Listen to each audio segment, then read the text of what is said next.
Bonjour et bienvenue sur ma chaîne, encore très heureux de vous retrouver. Surtout, n'hésitez pas à vous abonner, ça me fera très plaisir et surtout ça permet à mes vidéos d'être mieux mises en avant sur YouTube.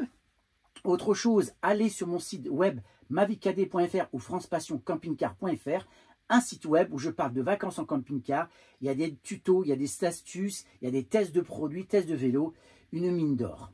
Aujourd'hui, je vais vous parler d'une chose qui vient d'arriver et surtout certains qui ont eu des mauvaises surprises.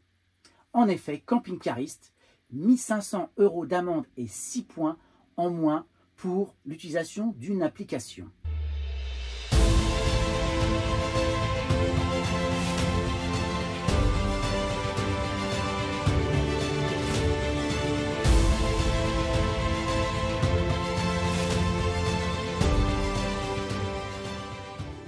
Il s'agit d'une application très populaire qui met des millions d'automobilistes, et notamment nous, les camping-caristes, dans l'illégalité.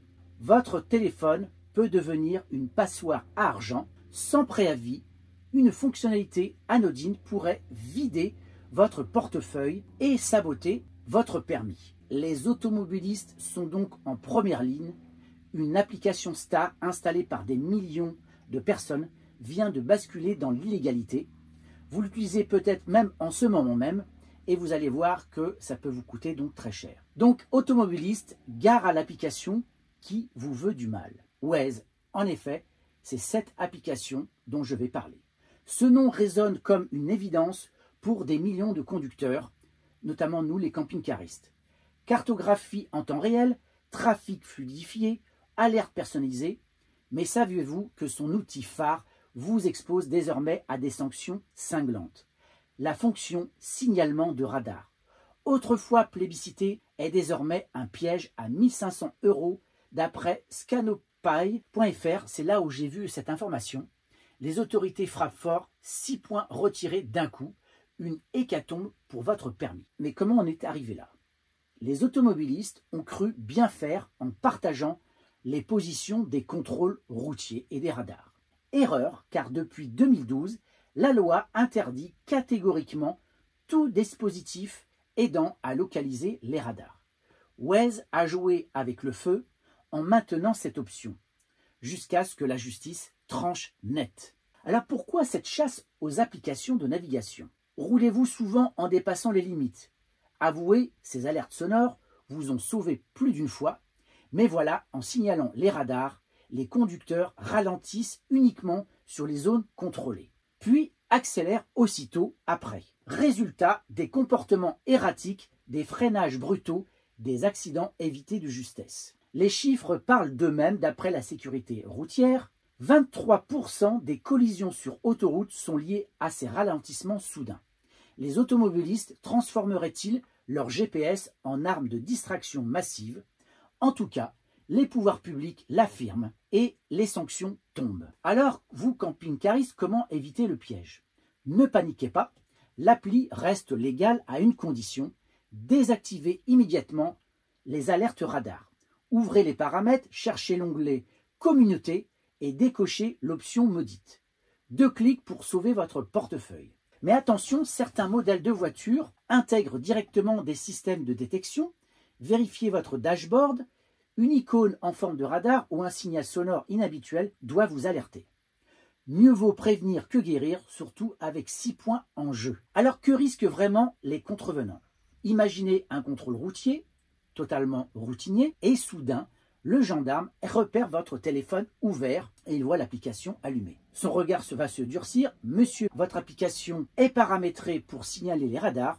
Et là, c'est le drame. 1500 € d'amende, soit le prix d'un voyage en famille envolé. Et 6 points en moins. Adieu les longs trajets sans stress.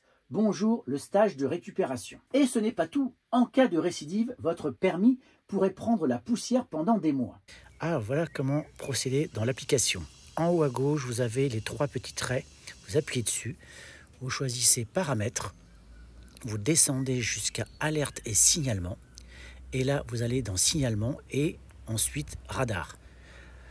Donc à chaque fois, vous appuyez dessus, vous décochez à droite donc les alertes et vous revenez au menu suivant. Vous faites la même chose pour chacun. Donc c'est un petit peu fastidieux mais assez rapide. Vous faites la même chose pour la suite. Hein. Vous voyez les radars de bruit, etc. Donc à vous de savoir si vous voulez décocher ou pas. C'est en fonction de votre souhait et puis surtout ne pas se faire attraper avec l'application. Et ensuite, eh bien, vous avez d'autres possibilités de modification, de notamment garder les zones de vigilance, etc. Donc le reste, vous l'utilisez comme d'habitude. C'est une application qui quand même reste très utile. Elle garde tout son intérêt pour nos trajets au quotidien ou en voyage. Donc c'est tout ce qu'il faut faire pour éviter de se faire avoir. Alors, camping-cariste, voici les alternatives légales. Tout n'est pas perdu. Des apps comme Coyote ou Google Maps respectent scrupuleusement la loi.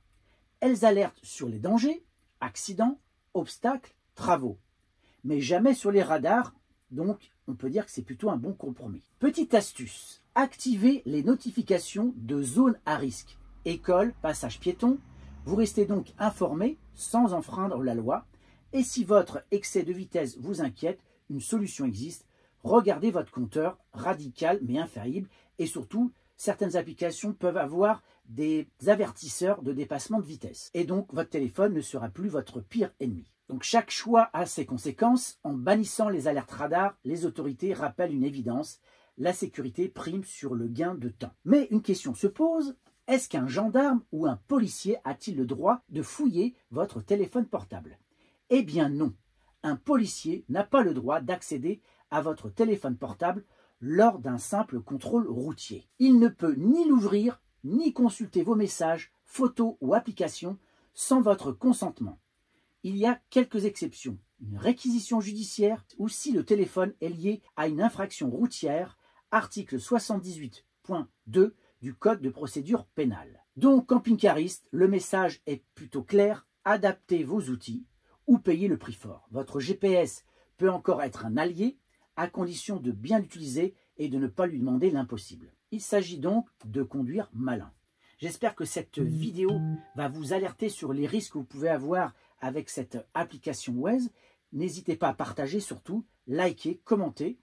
Et n'oubliez pas d'aller sur mon site mavicad.fr ou francepassioncampingcar.fr.